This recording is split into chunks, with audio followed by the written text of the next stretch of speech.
namanya waktu itu nggak ada yang tahu. Terus dia waktu itu minta makan nasi padang gitu. Setelah makan nasi padang dengan izin Allah, ternyata setelah itu orang tersebut dipanggil oleh Allah menghadap meninggal dunia. Jadi ketika dia itu mau memilih beribadah atau tidak, itu sebenarnya dia diuji.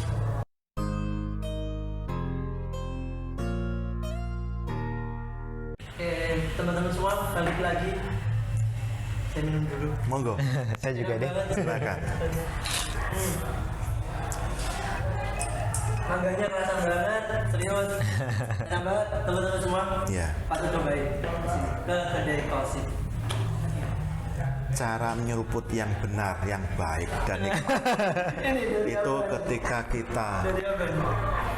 ya itu sedotan ini coba jalan masukkan, Masuk. tutup mata, Tutup mata. Tutup mata jadi. pelan-pelan, kemudian sedot.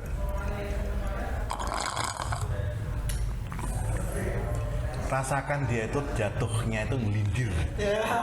Ngelindir. Kita gorokkan ya. Kita gorokkan. Nah, rasakan. Banyak kan orang di sini segmen seperti ini tidak merasakan. Oh iya. Rasakan nikmatnya di sini. Ya Allah, ternyata kita itu bisa merasakan yang namanya rasa kopi, rasa mangga. Itu alhamdulillah kita nggak kena corona. Alhamdulillah. Sehat. Kalau nggak bisa ngerasain.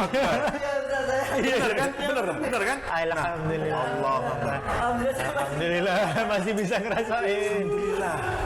Hikmahnya ya. Hikmahnya di situ. Luar biasa. Ya.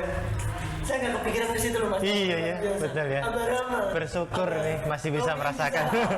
Abah Romi bisa sampai ke situ luar biasa. Alhamdulillah masih bisa merasakan. Oke, tadi sebelum break saya ada apa namanya ucapan nih ya kan. Kenapa lebih enak melakukan sebuah dosa daripada kita melakukan sebuah kebaikan atau sesuatu yang baik lah, intinya kayak gitu. Kenapa dosa itu kayak mengikat, ayo ikut aku terus gitu ya kan, lingkup aku terus gitu ya. Itu bukan dosanya tapi saya tanya kayaknya ya. Apa ini yang bisa jelasin dikit banyak? Ya, oke. Baik. Teman-teman kalangan muda, bahwa orang tua itu seperti halnya saya ini punya anak, katakanlah anak kita masih remaja, khawatir dengan keadaan yang sekarang ini. Saya dulu juga pernah muda. Saya akan bicara sesuai pengalaman saya yang pernah muda dulu, Yes. bahwa yang namanya dosa itu memang rasanya nikmat, tapi sebenarnya nikmat-nikmat kejam, Nikmat semu ya. nikmat semua.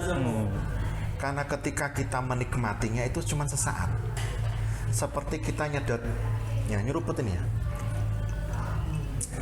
lega rasanya. Setelah itu hilang, pengen lagi, pengen lagi, sampai kemudian ini habis satu gelas dan kenyang, sudah selesai. Besok akan terulang kembali demikian. Timbul efek yang namanya ketagihan atas nikmat, nikmat dosa atau nikmat rasanya itu beramal baik. Nah, nikmat dosa itu rata-rata itu lebih banyak dinikmati karena lingkungan itu banyak. Budaya menikmati dosa itu lebih banyak daripada budaya menikmati kebaikan. Benar nggak? Masjid itu sepi daripada orang-orang yang ada hadir di situ. Nah, ini peran orang tua kita, teman-teman, itu memberikan kesadaran bahwanya ketika nanti mereka sudah menikmati dosa, itu mereka hanya berpikir pendek, ke depannya itu tidak. Karena karakter remaja itu mereka berpikirnya pendek. Aku kan mumpung masih remaja, Besok kalau sudah tua saja, nanti saya mikirnya sudah bertobat, kemudian punya istri cantik, kaya raya, masuk surga. Sekarang siapa modelnya? Karena planningnya aja Kan begitu. nggak tahu gitu ya. Nah, impian rencana memang seperti itu, tapi kenyataannya saya jenengan itu tahu bahwa yang namanya waktu itu nggak ada yang tahu, gitu. Waktu itu nggak ada yang tahu. Waktunya sakit. Jadi pencabut rasa nikmat itu yang pertama itu rasa sakit. Kalau udah rasa sakit, Anda nggak bisa menikmati apapun. Bahkan dosa itu nggak bisa dinikmati. Bener nggak? Karena lebih kerasa Sakitnya itu. Bahkan dosa pun nggak bisa. Nggak bisa. Bayangin, nah, sakit itu dosa itu nggak bisa dinikmati loh. Itu jawabannya tuh. Bener. Nah, kalau misalkan kita menginginkan kita terus berdosa, kita pengen diberi Allah itu atau Tuhan itu rasa sakit terus menerus. Nah, udah bilang misalnya. Jangan sampai. Karena hidup ini itu titipan. Badan, pikiran itu titipan. Titipan siapa? Dari Tuhan, walaupun dari orang tua kita yang memberikan. Jadi kita itu tidak punya hak sebenarnya atas diri kita, kecuali kita kembalikan kepada orang tua. Makanya birrul walidin, mengabdi kepada orang tua, taat kepada orang tua, salah satu bentuk cara kita itu bersyukur kepada Tuhan. Kalau misalkan Anda itu penikmat dosa, tolong izin sama orang tua dulu. Kalau orang tua mengizinkan, alhamdulillah. Karena didukung orang tua. Orang tua itu bertanggung jawab atas kemaksiatan Anda. Tapi kira-kira ada apa enggak? Nggak ada nih ya. Nah, ya 1:1000 kan demikian. Nah, yang semacam itu. Makanya kemudian dosa, sejauh mana kita itu bisa menikmati dosa, ya sejauh ketika itu masih punya sehat. Kalau kita sudah nggak sehat, sudah kita tidak bisa menikmati dosa. Nah, rasa sakit itu Tuhan yang memberikan, menegur kita. Jadi teguran itu ada 3. Sakit itu ada 3. Dia teguran dalam peringatan. Teguran itu ada 3. Peringatan, ujian, atau azab. Azab, sebab akibat, kutukan, kisos. Banyak sekali ya teman-teman semua. Nah, Anda harus perhatikan ini. Ini dari Tuhan. Anda ini lagi diperingatkan, teguran, ujian, atau azab. Tolong dipikir baik-baik kalau mau melakukan dosa. Itu.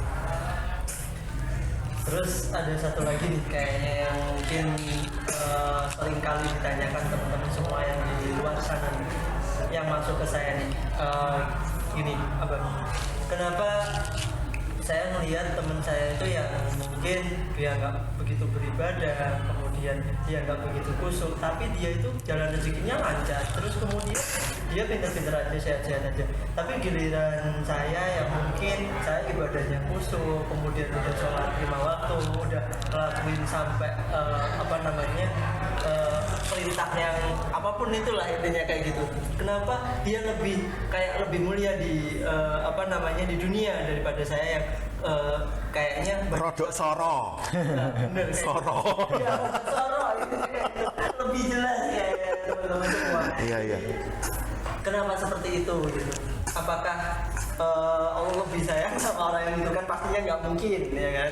Nah, kenapa nih? Kan banyak yang banding seperti itu, bener nggak sih Mas? Iya. Ya kan ada yang iri lihat teman-temannya itu, kok dia nggak pernah sholat tapi kok hidupnya enak-enak aja, dia nggak pernah ibadah gini-gini, sudah kok dan itu, tapi jalan ininya wajar semua, kok nggak bisa? Gimana? Baik. Kalau misalkan Abah yang jawab, Iya. atau Mas Tama mau nambahin lagi? Kalau menurut saya sih masing-masing manusia di muka bumi ini kan sudah mendapatkan porsi rezeki masing-masing ya. Jadi kita tidak bisa kok rumput tetangga lebih hijau daripada rumput kita sih gitu. Cuma yang perlu dipikirkan itu ibarat kita, analoginya gini, kita mau beli mobil Ferrari berhadiah payung. Jadi kita hanya mengharapkan payungnya aja, bukan mobil Ferrarinya. Jadi semua makhluk di muka bumi ini itu sudah ada rezekinya. Entah itu Muslim, Kristen, Hindu, Buddha, itu masing-masing sudah ada rezekinya sendiri-sendiri. Jadi kita tidak bisa istilahnya komplain lah, karena sudah ada takaran rezekinya masing-masing. Ya. Pada saat dulu mau lahir itu. Ya, dan saya kalau nggak salah pernah dengar satu tausiah dari satu ustadz, kalau belum rezekinya belum habis, jadi belum waktunya orang itu untuk dipanggil begitu ya, Om Romli ya kalau nggak salah ya. Jadi walaupun itu hanya 2 atau 3 butir nasi ya, karena ada satu cerita itu kalau nggak salah dari almarhum Syekh Ali Jaber. Ini cerita saya dapatkan dari tausiah beliau, saya lihat di Instagram. Jadi ada orang yang terbangun dari masa komanya, koma sudah sekian lama, terus dia terbangun dan dia sehat-sehat aja, terus dia waktu itu minta makan nasi padang gitu. Setelah makan nasi padang dengan izin Allah, ternyata setelah itu orang tersebut dipanggil oleh Allah menghadap meninggal dunia. Jadi ketika masih ada rezeki nasi padang pada orang itu, jadi mungkin ketika rezeki itu belum habis, jadi belum masanya dia untuk meninggalkan dunia ini. Jadi kita tidak bisa ngeklaim kok rezekiku kok gini-gini aja, kok rezekinya orang lain kayaknya orang itu kok kaya banget, padahal dia nggak ngapa-ngapain. Jadi yang perlu kita pikirkan adalah keberkahannya, keberkahan dari rezeki itu, seperti itu. Karena dari Mas Tama, gini banget nih ya kan. Kalau dari versinya dari Abah kan maksudnya sendiri gimana? Iya, menarik ya. Untuk masalah rezeki itu menarik sekali. Kalau kita sudah beribadah, rajin beribadah, kok rezekinya cuma begitu-begitu aja. Sedangkan teman yang lain itu mereka itu nggak beribadah, kemudian bermaksiat, kok rezekinya kok malah lurus-lurus saja, malah banyak seperti itu. Nah, jawaban saya itu sederhana. Orang itu diuji. Allah dikatakan dalam suatu hadis ataupun Al-Quran itu, orang itu tidak akan dikatakan beriman dan bertakwa kalau dia itu belum diuji. Ujian itu bagian pastinya. Ya, ujian itu adalah alam pemberkatan Allah kepada hambanya. Ujian itu alam pemberkatan Allah kepada hambanya. Nah, hidup ini ujian. Baik sadar atau tidak, hidup ini ujian. Jadi ketika dia itu mau memilih beribadah atau tidak, itu sebenarnya dia diuji. Ketika dia itu mencari rezeki yang halal atau tidak, itu juga diuji. Rata-rata mencari rezeki yang tidak halal itu lebih besar, Lebih mudah dan lebih mudah, lebih mudah dan lebih besar ya. ya kan? Lebih banyak. Nah, yang rezeki yang halal ini susah. Karena kita berkaitan dengan nilai iman tadi. Jadi kayak ada pagernya gitu. Iya, ada. Ngapain gitu? Mikir lagi, Ada mikir. aturannya. Ini kalau bukan hak saya nanti haram. Jadi dipikir, karena dia memang beriman. Ketika tidak beriman, tabrak aja. Ini harus ada uang ambak, tidak apa-apa, pakai. Sehingga kantongnya lebih besar, lebih tebal daripada milik kita. Wajar, logikanya demikian. Nah, Logikanya masuk banget. Masuk. Masuk banget. ya kan? Bener-bener masuk banget. Itu poin pertama. Poin yang kedua, orang ketika dia itu sudah mentok melakukan sebuah hidup sehingga kemudian dia itu pada akhirnya sakit, ya kan? Rezeki itu mandeknya itu karena sakit atau bangkrut, bener nggak? Kalau sakit orang buruh ya nggak ada rezeki. Nggak kerja jadi. Nggak kerja nggak dapat rezeki. Kalau orang bangkrut jelas rezekinya mandek ceritanya itu. Gitu. Nah, itu ada dua. Orang itu dikatakan dalam guru saya di Jogja mengalami yang namanya fase ketika dia sakit itu adzabun alim, adzabun adim. Allah hukum orang itu dengan keadaan dirinya fisiknya itu sakit, sehingga rezekinya mandek atau berhenti atau pelan. Nah, Ada lagi satu lagi, ini yang saya jenengan mungkin cari-cari. Kenapa orang di luar sana itu loh Pak sakit pun itu rezekinya tetap lancar. Tapi dia bisa ngomong macam kayak nggak punya rasa sakit, apapun rezekinya tetap lancar. Masuknya kategori yang kedua, adzabun alim. Dia dihukum, diazab sama Allah dengan pengetahuannya, kebenarannya, bukan kebenaran Tuhan, bukan kebenaran Allah. Menurut versinya. Iya. Ini jauh lebih tersiksa, nanti disiksa nanti di dunia, nanti akhirat, hanya Allah yang tahu. Kalau orang sakit itu digugurkan siksaannya itu karena sakitnya. Ketika sakitnya sembuh, Allah akan pulihkan kembali rezekinya. Lebih melimpah lagi, insya Allah demikian, karena dia bertahan, bersabar atas sakitnya. Jadi insya Allah ya mudah-mudahan kita nggak minta ceritanya, tetapi ini salah satu mungkin jawaban saya yang demikian, mungkin begitu. Jawabannya. Jadi tadi masuk logika banget, karena mungkin kalau misalkan kita sebagai muslim ya Mas Tame, kita kan ada kayak pagernya apa yang harus kita lalui pada saat kita mencari sebuah rezeki.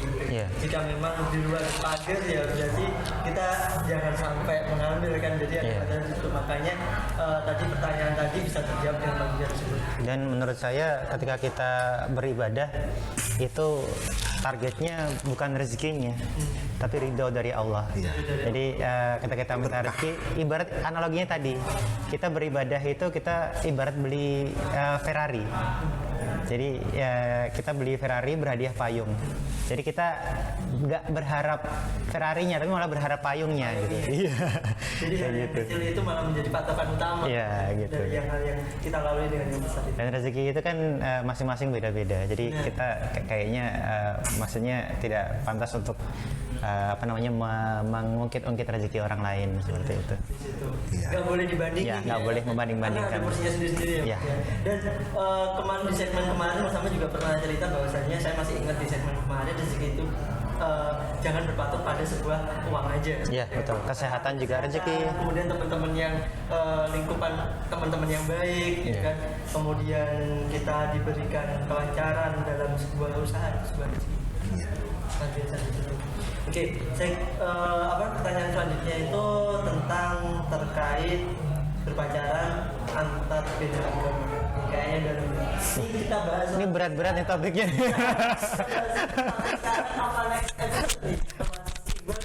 Masih cukup nggak kira-kira? Masih cukup ya? Gitu. Oke, kita bahas sekarang. Ini pertanyaannya sedikit dalam lagi karena ini ada yang masuk bahwasanya kan gimana sih pendapat teman-teman seperempat jalan terkait ini hubungan menjalin sebuah pacaran dengan berbeda agama. Nah, kedepannya seperti apa, konsepnya gimana itu?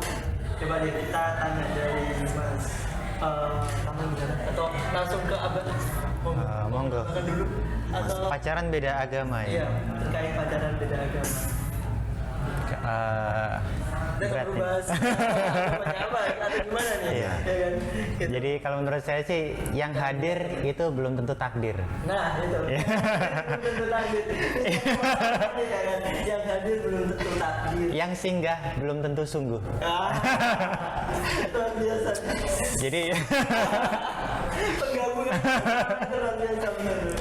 Menurut saya kalau pertama dari saya sih saya sendiri bukan orang yang terlalu penganut pacaran ya. Iya. Jadi dari agama kita sendiri diajarkan untuk Kita ta'aruf ya. Ya, untuk ta'aruf. Jadi tidak boleh yang bukan muhrimnya itu tidak boleh saling berdekatan karena khawatirnya akan mendekati dosa zina dan sebagainya. Jadi kalau menurut saya itu sih. Mungkin yang lebih ahli ini beliau nih Om Romi yang menjawab dari sisi psikologinya. Islamic psikologi. Iya. Menurut saya sebenarnya udah banyak Ya pacaran. kasus seperti Yang namanya pacaran tuh ya Mas, mereka itu nggak lihat agama Mas, nggak lihat latar belakang. Ya.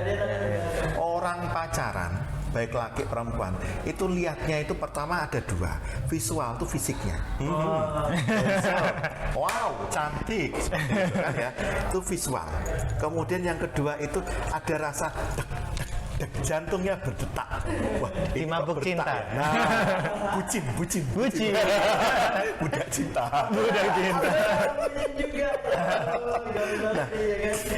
juga. Nah, itu yang mereka rasakan yang demikian ini. Nah, ini yang di dalam konteks Islam, ini yang namanya melalaikan. Jadi akhirnya mereka lalai. Ketika ibaratnya ya, ketika membeli, mereka nggak tahu yang dibeli itu apa dan bagaimana rasanya. Mencoba-coba. Begitu enak, alhamdulillah terus. Dilanjut terus. Begitu tidak, pahit apaan nih? Putus. Iya. Nah, itu kalau dia ada teman banyak. Cobain punyamu dong. Minumnya. Wah, contoh minuman. Enggak punyamu loh. Aku suka loh sama punyamu. Nah, pacaran itu fisik sama batin. Itu rata-rata yang mereka rasakan. Dalam Islam enggak boleh. Dalam Islam itu, makanya Islam hadir itu memberikan nilai-nilai moral. Karena Islam atau agama apapun, agama itu ada suatu namanya aturan. Kalau di rumah tidak ada agama, berarti di rumah itu tidak ada aturan. Contoh, Mas Febri, Anda ketika membina hubungan dengan seseorang, contoh misalkan ceritanya itu memakai agama, aturan atau tidak? Jauh yang jujur atau enggak ya? Kalau bohong juga takut ya. Nah, kalau dalam diri itu ada rasa takut, itu ada agama. Takut itu bagian dari agama. Karena kita takut melanggar, takut nanti ada apa-apa, itu agama. Jadi tolong itu dibawa ketika ada berhubungan dengan siapapun, katakanlah berkomunikasi, berteman atau apapun, pakailah agama. Ada rasa takut itu dibawa. Engkau gegek, engkau kepiye, engkau ngene, kan seperti itu. Dan kalau itu sudah dipelihara, ada batas-batasnya. Jangan sampai nyenggol kulit ceritanya. Itu aja yang dikuatkan. Jadi nanti nggak bisa nerobos pelanggaran, penalti, gitu ceritanya. Itu agama. Kalau misalkan itu bisa dijaga, insya Allah aman. Yang nggak aman itu kalau nggak ada aturan, itu aja. Terobos. Iya, pacaran kalau nggak ada aturan, nggak pakai agama, nggak ada norma, nggak ada nilai, itu bahaya. Kita tidak melarang orang untuk berkomunikasi, berteman, tidak ada masalah kok.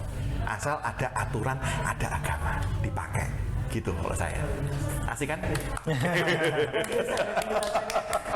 lebih fleksibel lagi. Iya. Kita bahasnya secara umum. Tapi kalau misalkan sudah terlanjur jangan. Nah, kalau sudah terlanjur, kemudian katakanlah ya segera menikah. Loh Pak, itu saya itu nggak suka karakternya sama pacar saya itu seperti itu, dan maaf dompetnya tipis. Ada yang begitu, ada. Akhirnya gimana? Terus maunya gimana? Ya saya tak having fun dulu. Ya sudah, tolong dijaga, diingat-ingat orang tua. Selama kalian istilahnya bersama-sama, tolong ingat-ingat orang tua. Karena orang tua yang nanggung dosanya. Iya, itu maksud saya. Jadi saya cuma mengatakan demikian. Kenapa? Nggak bisa memaksakan apapun. Mereka sudah saling enak menikmati. Karena mereka yang jalan. Iya, kecanduan. Bucin tadi itu loh. Aduh, Budak cinta. Iya, itu. bucin. Jadi saya cuma tolong ingat-ingat orang tua. Udah itu aja. Jadi poinnya di sini orang tua kalian pada saat kalian mau melakukan sesuatu tersebut gitu ya, berarti ya Pak. Iya. Apapun itu ya, terjadi. Nah, oke, mungkin penjelasannya dari segmen ini cukup sampai di sini dulu, benar ya Pak ya? bisa disambung lagi. Insya Allah, Nanti insya di Allah. segmen berikutnya, insya Allah kita bakal ngobrol lagi dengan Abah Romi dan juga Mas juga nanti tetap mendampingi saya nantinya. Insya Allah, bersama Kedai Kosim tentunya ya. Bersama Kosim, tetap di Kedai Kosim dengan banyak sekali sajian minuman dan makanannya di sini. Iya, Ya, ya. Juga kan? Ada. Ada. Di sini ada roti juga ya Mas ya? Ada roti, ada rice bowl. Nah, atau kayak gitu. Jadi ramai banget teman-teman di sini. Kalau misalkan teman-teman pengen nongkrong dan juga sharing, bisa datang ke Kedai Kosim. Oke, mungkin dari kita segmen ini cukup dulu. Jangan lupa like dan share video ini, tonton sampai habis. Yang belum subscribe, silahkan subscribe dan aktifkan tombol notifikasinya agar kalian tidak ketinggalan video-video baru dari kita. Oke, dari saya cukup. Saya Febian. Saya Abah Romi. Siap. Dan saya Tama. Oke, sampai ketemu lagi di segmen berikutnya di Seperempat Jalan ketika angka memaksamu dewasa. Oke.